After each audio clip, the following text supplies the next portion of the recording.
Hello guys, welcome back to my channel. నా పేరు Sindhu. So ఈరోజు ఎపిసోడ్ కన్నా అసలు రేపటి ప్రోమో ఇచ్చిన కిక్ అబ్బబ్బబ్బబ్బ వేరే లెవెల్ ఉందంటే అసలు మామూలు కాదండి. అసలు అంత గూస్ బంప్స్ వచ్చినాయి అనమాట. అంత రేంజ్లో ఉంది ఆ ప్రోమో. సోనియా వచ్చింది, అసలు బయట నుంచి ఎలిమినేట్ అయిన కంటెస్టెంట్స్ వచ్చి బిగ్ బాస్ హౌస్లో వాళ్ళని నామినేట్ చేయడం ఏంటో, అసలు ఈ కాన్సెప్ట్కి అసలు హ్యాట్స్ ఆఫ్ బిగ్ బాస్ టీమ్కి అయితే. అసలు సోనియా వచ్చి అద్దరు కొట్టింది, చించి పడేసింది అనమాట. ఈ సోనియా చేసే నామినేషన్స్ వల్ల నిఖిల్లో ఉన్న ట్రూ కలర్స్ అన్ని మనకి రేపు ఎపిసోడ్లో బయటపడిపోతాయి. దాంట్లో ఎటువంటి డౌట్ లేదు. ఎందుకంటే నిఖిల్ ఓపెన్ అప్ అయ్యి వీళ్ళు గ్రూప్ గేమ్ ఆడొద్దని చెప్పారు కదా. సో వీళ్ళ మధ్య వీళ్ళు కావాలని గొడవ పడడానికి ఆల్వేస్లీ రెడీగా ఉన్నారు ఆఫ్టర్ ఫ్యామిలీ వీక్ తర్వాత. సో నేను నిన్న వీడియోలో కూడా చెప్పాను. సో నిఖిల్ బయట తనకి కావ్య ఒక గర్ల్ ఫ్రెండ్ ఉందని చెప్పి ఫస్ట్ వీక్లో చెప్పాడు. తర్వాత యష్మి టాపిక్ జరుగుతున్నప్పుడు కానీ ఎప్పుడు కానీ అసలు ఆ నిఖిల్ ఆ టాపిక్ గురించి అసలు కావ్య గురించి అసలు మాట్లాడలేదు. బట్ నిన్న ఒక్కరోజు మాట్లాడాడు. ఎందుకంటే వీళ్ళు ఫ్యామిలీ వీక్ వచ్చిన తర్వాత యష్మికి వాళ్ళ మమ్మీ దూరంగా ఉండు అని చెప్పిన హింట్ ఇచ్చిన తర్వాత అప్పుడు నిఖిల్ మొత్తం తన లవ్ స్టోరీ చెప్పినప్పుడు అప్పుడు కావ్య గురించి చెప్పాడనమాట. మధ్యలో కానీ ఎక్కడ డిస్కషన్ చేయలేదు, కావ్య గురించి ఎక్కడా రాలేదు. మెయిన్గా ఏ వచ్చి బి పై వాళ్ళే, బి వచ్చి సి పై వాళ్ళే ఈ టాపిక్ వచ్చినప్పుడు కూడా నిఖిల్ ఎక్కడ తను అసలు రియాక్ట్ అవ్వలేదు. అలా సిగ్గుపడతా ఉన్నాడు, చూస్తూ ఉన్నాడు యష్మిని. అదంతా జరుగుతుంది. ఆ షర్ట్ ఇచ్చినందుకు జల్సీ ఫీల్ అయ్యాడు, ఇదంతా జరిగింది. బట్ ఆ టైంలో ఎక్కడ కూడా ఒక్క మాట అయితే చెప్పలేదు నిఖిల్. ఒక స్టాండ్ అయితే అసలు ఎక్కడా తీసుకోలేదు. సో ఈరోజు దాని గురించి మనకి క్లారిటీ అయితే వచ్చేస్తుంది రేపటి నామినేషన్లో. సో నేనైతే ఈగర్లీ వెయిట్ చేస్తున్నా. అసలు ప్రోమో ఉంది నెక్స్ట్ లెవెల్ అనమాట. సోనీ అయితే ఇంకా మాస్ ర్యాంకింగ్ ఇంకా అసలు ఎవడు ఇంకా తప్పించుకోలేడు. అసలు నిఖిల్ అయితే అడ్డంగా బుక్ అయిపోయాడు ఈ నామినేషన్స్తో. శానాతో కూడా అక్క అక్క అని నిఖిల్కి సోనియా ఉన్న రిలేషన్షిప్ గురించి కూడా వీళ్ళు మాట్లాడారనమాట. సో ఇది కూడా చాలా హైలైట్గా ఉండబోతుంది. ఇదైతే రేపటి ప్రోమో గురించి. సో నేనైతే ఈగర్లీ వెయిట్ చేస్తున్నాను. అసలు బిగ్ బాస్ సీజన్స్లో ఇన్ని ఎపిసోడ్లు చూసిన రాని కిక్కు రేపటి ఒక్కరోజు ప్రోమో చూస్తే వచ్చింది నాకు. అసలు హై లెవెల్ ఉంది, వేరే లెవెల్. అసలు చాలా మంచి కాన్సెప్ట్ బిగ్ బాస్ టీం తీసుకుంది.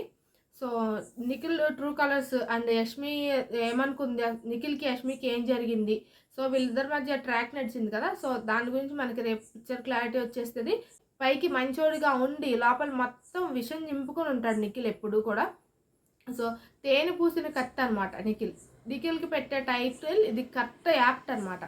సో నిఖిల్ గేమ్స్లో పార్టిసిపేట్ చాలా బాగా చేస్తాడు, గేమ్లో విన్ అవుతాడు. కానీ నిఖిల్ బిహేవియర్ నాకైతే అంతగా నచ్చదు. ఎందుకంటే పైకి ఒకలా ఉంటాడు, వెనకాల చేసే పనులన్నీ ఇంకోలా ఉంటాయి. అదే తేనె పూసిన కత్తిలాగా పైకి మాత్రం మంచి మాటలు చెప్పి వెనకాల కసక్కని పొడుస్తాడు అనమాట, ఆ టైపు నిఖిల్. సో నాకు పర్సనల్గా అయితే ఇలాంటి క్వాలిటీస్ ఉన్న వాళ్ళు విన్నర్గా అయితే సెట్ అవ్వాలని నా ఒపీనియన్. సో ఇదైతే ప్రోమో దద్దరిల్లిపోయింది. రేపొద్దున ఈగర్లీ వెయిట్ చేస్తాను. అసలు ఎపిసోడ్ స్టార్టింగ్లోకి వెళ్తే నిన్న ఫ్యామిలీ మెంబర్స్ 6 మెంబర్స్ వచ్చారు కదా. ఇప్పుడు ఈరోజు రిమైనింగ్ 4 మెంబర్స్ వస్తారనమాట. సో మిగిలింది ఎవరు, యష్మి అనమాట. యష్మి వాళ్ళ ఫ్యామిలీ ఫ్రెండ్స్ వచ్చారు. సో ఫ్రెండ్స్ ఎవరంటే శ్రీ సత్య వచ్చింది, celebrity. And Bigg Boss 6 Sri Satya వచ్చింది. అండ్ అలాగే తన ఫ్రెండ్, తను కూడా సీరియల్ యాక్టర్, తను కూడా వచ్చింది అనమాట. సో కొంచెం ఫన్ అయితే క్రియేట్ చేశారు, అందరితో మాట్లాడారు. తర్వాత ఇక్కడైతే అదే ఆఫ్టర్ 6 తర్వాత మంచిగా పార్టీ ఉండిద్దంట. సరే ఏ మామ ఎగ్ పెగ్గులా అని చెప్పి సాంగ్ పాడుతా కూడా చేసింది అక్కడ. అది కామెడీ బాగా వర్కౌట్ అయింది. అండ్ తర్వాత అందరితో మాట్లాడారు. తర్వాత టాప్ 5 ఎవరంటే ఫస్ట్ అయితే గౌతమ్ కృష్ణ, అండ్ సెకండ్ అయితే నిఖిల్, థర్డ్ అయితే నబిల్, ఫోర్త్ అవినాష్, ఫిఫ్త్ ప్రేరణ. సో ఇదైతే పెట్టారు. నెక్స్ట్ అయితే టేస్టీ తేజ ఫ్యామిలీ వచ్చింది, వాళ్ళ ఫాదర్ వచ్చారు. అండ్ అలాగే మన సన్నీ మధ్య వచ్చాడు. ఫుల్ ఫేవరెట్ అనమాట. సన్నీ అంటే చాలా చాలా ఇష్టం నాకు. దుమ్ము దులిపేసాడు సీజన్ 5లో అయితే. సో సన్నీ వచ్చాడు. ఆల్వేస్ సన్నీ వచ్చాడంటే ఎంటర్టైన్మెంట్ కూడా ఎక్కడా కదువ ఉండదు. సో ఒక పక్కన మ్యాటర్ చెప్తూనే ఒక పక్కన ఫన్ చేశాడు అనమాట. సో అయితే సూపర్గా ఎంటర్టైన్ చేశారు. సో వీళ్ళు పెట్టిన టాప్ 5 ఎవరంటే ఫస్ట్ ఏమో Gautam, second Nikhil, third Nabil, and fourth Prerana, and fifth Avinash. So ఈ 5 మెంబర్స్ని అయితే పెట్టారు. అవినాష్ని సపోర్ట్ చేస్తూ గుణా గారు వచ్చారు. ఈయన మూవీస్కి రైటర్ అనమాట. సో ఒక్కొక్కరి గురించి ఒక్కొక్క మూవీ నేమ్ చెప్తూ వాళ్ళకి టైటిల్స్ ఇచ్చారనమాట. సో కొంచెం అందరితో మాట్లాడారు. తర్వాత వాళ్ళ బ్రదర్ కూడా వచ్చారు.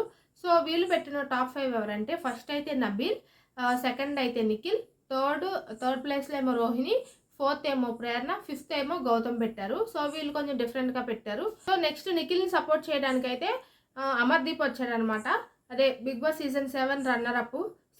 సో అమర్దీప్ వచ్చాడు. అమర్దీప్ అసలు చాలా ఎనర్జెటిక్గా ఉంటాడు. సో యాజ్ యూజువల్గా అలాగే ఉన్నాడు. అందరితో చాలా బాగా మాట్లాడాడు. కొన్ని సెటైర్లు వేస్తాడు, కొన్ని సెటైర్లు వేయించుకుంటాడు. సో వీళ్ళందరితో మాట్లాడారు అనమాట. తర్వాత టాప్ 5 పెట్టాడు. అసలు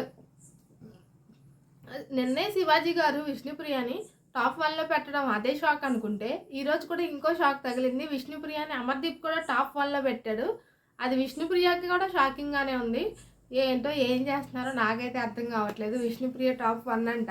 టాప్ 2 ఎవరంటే Nabeel, and top 3 Rohini, and top 4 Gautam, and ఫైనల్గా టేస్టీ తేజ.